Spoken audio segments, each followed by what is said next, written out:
organized crime that is networking through the United States and some other countries. Organized crime groups and criminal elements from all walks of life use or hire for pay. Criminal organized stalking crews to assault targets to cover up financial or other crimes. These criminals contract with the covert organized assault crews to silence any potential witness or troublemaker, whether real or imagined, that could possibly affect their lives. Contract/assault squad to discredit and silence, using their criminal gaslighting methods. Advertisements. Report this ad. These organized criminal crews assault victims, family, friends, neighbors, and many people in community. There is always a reason someone is targeted, and most will know why and who started it, but apparently some victims never know what happened to them, why it is happening, or who triggered the overwhelming assault. This is probably because the trigger event was irrelevant and meant nothing to the victim, but was perceived as possibly damaging by the criminals involved. The victim could have upset somebody, and now that person simply wants revenge. I would see that as a waste of time, thought, and money, but I guess some people could be just that way. I've seen estimates of the number of victims of this type of crime, but nothing I consider credible. One victim is too many. I wouldn't even try to guess how many career criminals participate in this. It can't be many as compared to general populations. A very lucrative enterprise. This is a very lucrative criminal enterprise for many of the perp-etrators. People considered important to the success of a hit are offered large bribes to become a perp and start working the victim. Advanced communications.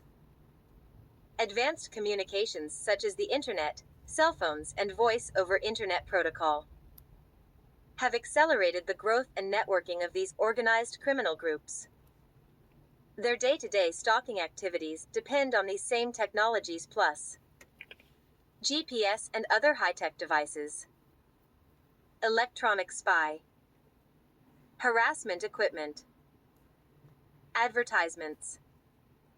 Report this ad. Law enforcement agencies are aware of these criminal groups and are gathering information on them. I have not read about a targeted individual that would have believed this could happen to anyone, had they not become a victim themselves. These criminal stalking groups go to extreme lengths to cover every aspect of their covert operations. They try to have a plausible explanation for everything. The crimes they commit are well planned and easy to do, but easily deniable. Well planned. A victim might see many work projects in the area, small or large, constant maintenance all around the neighborhood involving new workers you have never seen before. Endless traffic of all descriptions. Mobbing activities near your home, on the highway, in stores, and on the street. These are mostly perp-etrators or all perps in some cases. They will always have a ready-made reason to be where they are before they are dispatched. Piosoning and drugging. If you have not been or are not being poisoned and or drugged, you are not being gang-stalked. Gang-stalking is described on some websites as a bunch of people just following you around doing strange skits. That would just be annoying compared to what it really is. Although it might be possible that victims are not aware of where their symptoms are coming from. I thought I was physically ill at first, but then began to see a relationship between my illnesses and what can only be described as felony assaults. The mental and physical effects described by most targets are achieved by covert poisoning, using more or less common neurointerrupters, organic phosphate pesticides, psychotomimetic agents, drugs, and irritants. Advertisements. Report this ad. Some of these chemicals are mixed when needed with additives to make them behave in desired ways. Some are intended to absorb through the skin and others are intended to outgas. They are not all used in all the described ways. Some, what I will call irritants, are sprayed on the target and act locally on the skin or spread out slowly with various effects. One perp, iterator, S will divert your attention while another one sprays from a breath spray size can on bare skin behind or where you won't notice. They always make a noise like clearing their throat so you won't hear the sound. I caught them doing this too. Some drugs are mixed with dispersants to make them outgas.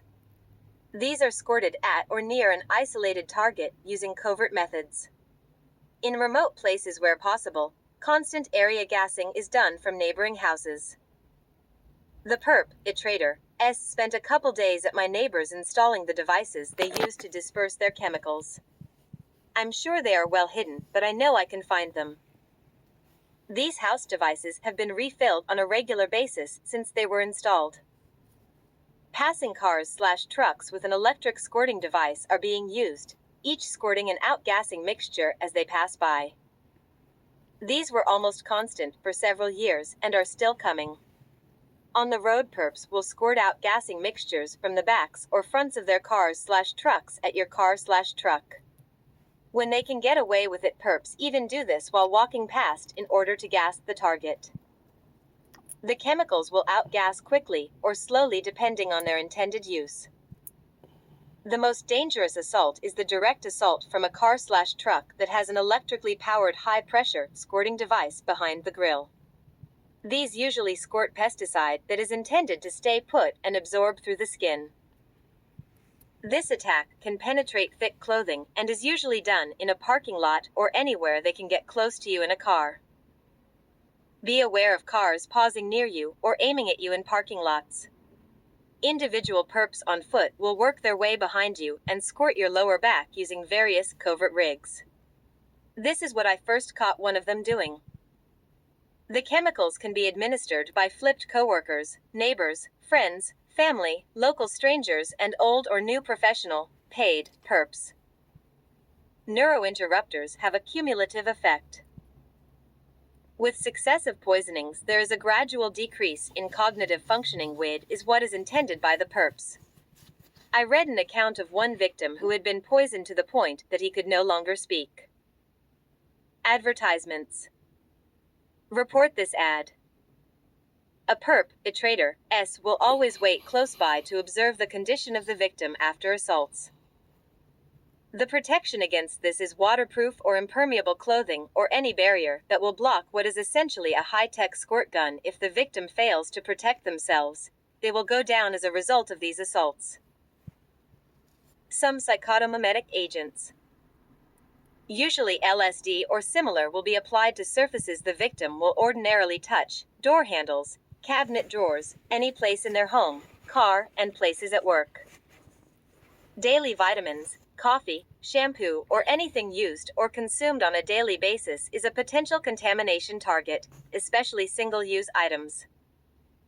In the home, milk is often contaminated with OP pesticide.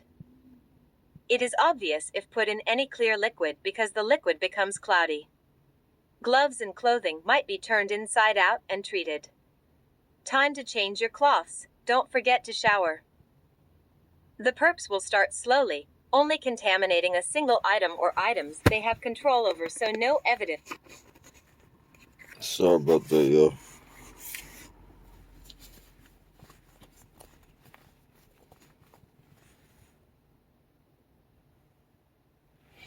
And aggressive with contamination and all other aspects of the organized assault.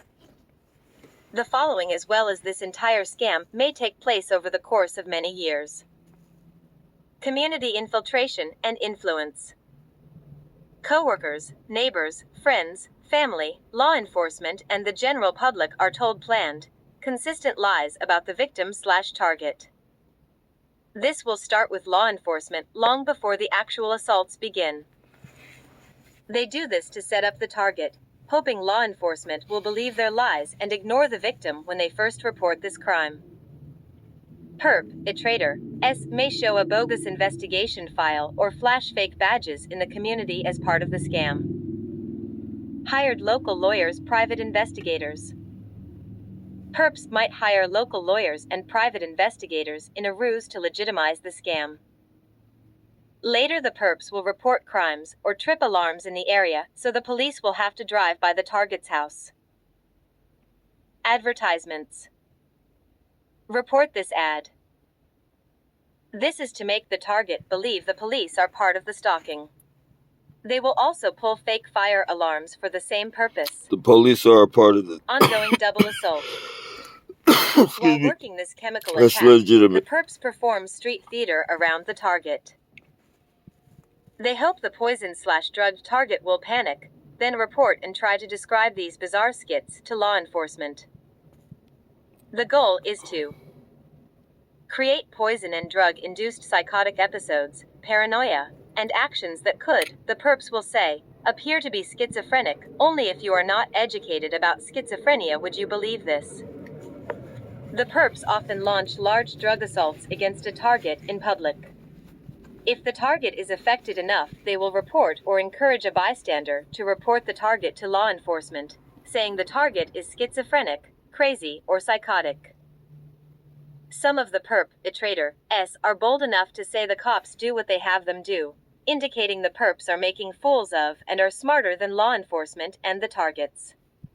Many in law enforcement are aware of perp stalker tactics now, and they would like nothing better than to bust this criminal enterprise or anyone in it. People in community tricked or conned. Some people in the community are tricked or conned into participating. They are told clever lies about the target. They may even be deluded into thinking they are doing a community service. If they knew the truth of what they were involving themselves with, they would not cooperate willingly. Others accept money or other forms of compensation. Many who know or are close to the target are forced to take part in this criminal scam. It's essentially the offer they can't refuse. Some are set up for various crimes and blackmailed for any existing secrets they want to keep from coworkers, family, friends, or the community at large. Those close to the target that resist are threatened and poisoned using these same methods until they obey. After they are flipped, they are coached by these criminals in their methods of assault and supplied with covert equipment to topically spray or squirt these chemicals on or around the target or in their food or drink.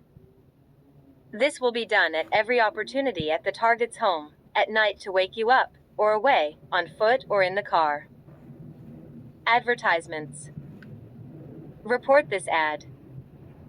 Technology/watching/privacy invasion. Confusing the victim. Anywhere the target is or goes, the perps will work together, using surveillance, advanced communications, stealth, and simple diversionary tactics to draw the target into position for an assault that will not be detected by the general public. The perps have their own websites and shills to spread misinformation and disinformation on the internet. Some pose as support for victims trying to disrupt the actions of those who are really trying to help victims. There are perps posing as victims. These perps post intentionally crazy-sounding accounts describing bogus satellite attacks or advanced electronic weapons and the ever-popular mind control, which they stretch way beyond anyone's imagination. They want to frighten and confuse real victims with a mix of real and bogus information that they hope will be believed and repeated by victims. These posers also try to befriend real targets to gain information to launch yet another attack. They also will tell targets things like, "Get out and live your life." What they really mean is, "Come out where we can get a clear shot at you." I read one victim's account that said they knew the man that started their stalking and that the man had a reward poster with the victim's picture in a target on his office wall. I think the Vic said the offer was $25,000. If you're a target, that will make you think, won't it? Some credible sounding things about this I read on the internet are gone now, disappeared. I like to think I just can't find them, even though that probably isn't the case. Cyberstalking. Cyberstalking, everybody knows what that is or can look it up. Just like all the things these guys do, it's pretty much business as usual. They take the information they have gathered about the target and present it in a way that is supposed to make the victim wonder, how did that stranger know that? It's the same directed conversation stuff they do to targets at stores and on the street. Well, the internet is a big place and you don't have to go where people get their jollies jerking you around. As a matter of fact, you don't have to go there at all except maybe to do a little business now and then. And you don't have to share your thoughts or business on the phone or out loud. You don't have to provide them with information to use against you. Advertisements. Report this ad. When you have to speak around perps, use only the words you need. If you don't talk unless needed, the perps will just have to wonder what you are thinking. Reality of poisoning cloaked with misinformation. Common symptoms, use search engine, of the aforedescribed poisons are attributed to the bogus secret weapons. Electromagnetic weapons of sorts are real, but I have been unable to verify or find credible information on any existing electromagnetic weapons as they are described in this strange internet chasm. Also, some of the symptoms described could be attributed to simple harassment electronics and some of the itching or burning powders that the perps sprinkle in targets' beds. They will contaminate your bed with various drugs in an attempt to make you freak out while trying to sleep. Guarding against illegal entry. Keep the perp, a traitor, out of your home. The perps might be able to open any lock that uses a key. That leaves some type of combination-only lock. If you can afford one or more, install them and learn how to change the combination. Disable all other entry lock key slots with water-soluble wood glue. It can be removed later. Secure all windows. At least know if they were inside. Video cameras. Video cameras anywhere, outside or inside, are a good thing to slow the perps down or keep them away if done correctly. Your own well-hidden cameras or listening equipment inside might keep them out. Powdered promotion of asthma. Advertisements. Report this ad. The perps also use powders that will cause an asthma-like attack. Don't panic, an inhaler will stop it or it will go away soon after you have gotten away from the source. Simple electronic / promoting ear ringing. The perps will use amplified high frequency above human hearing, kind of like a high-powered electronic dog whistle, transducers, speakers, to make your ears ring. These can be purchased, but it's fairly easy to build a big one with adjustable volume / range. I have seen this ear ringing as well as body vibrations associated with the non-existent satellite weapon attack. This satellite to earthbound human attack is still science fiction at this writing. And perps can purchase transducers of the type used in industrial sonic baths and mechanically fix them with screws to floor joists or wall studs underneath repaired drywall, completely hidden from view of normal inspection. The transducers will make your floors vibrate and probably create heat. They spend a lot of time hiding their stuff in houses or apartments so it won't be found under simple visual inspection. If somebody really decides to start looking, they will start finding these things. These tactics are part of the never-ending smoke and mirrors routine. Apparently, the perps get a charge out of inducing false perceptions. Misinformation summary. This con artist information attack is intended to further psychologically terrify the victims, hoping they will react as if crazy. After all, that is what it's all about. If the victim fails to protect themselves, they have already been poisoned and drugged to what the perps hope is an excited state of reduced cognitive ability. At this point in time, the victim is usually attacked by the criminal's very real covert weapon. This is most often done at night because it can be effective at waking you up and keeping you awake. It might also be hard to hide or get away with in the daytime because of sound, size, location, etc. This weapon was originally developed as a crowd control device by a company called Scientific Applications and Research Associates Incorporated of Huntington Beach. It is an acoustic / sonic weapon that will make internal organs resonate. These effects have been described by victims of these assaults. The weapon I have seen in video demonstration is based on a combustion chamber that releases multiple ignited fuel charges through a waveguide to produce directional, very low frequency, below human hearing, waves. These waves at the time were hard to control over distance as a beam, but as used it probably doesn't matter that much. This would most likely be used on a detached house. There are electrical versions of these weapons that use transducers that could be used from shorter ranges, such as adjacent apartments in an apartment building. The electrical versions I read about required a very large amount power, were large and only managed a short plus before needing recharging. These weapons could be greatly improved by now as far as size and power are concerned. The fuel combustion type I saw could be carried by one man. These weapons have undergone some military testing and are not really a secret,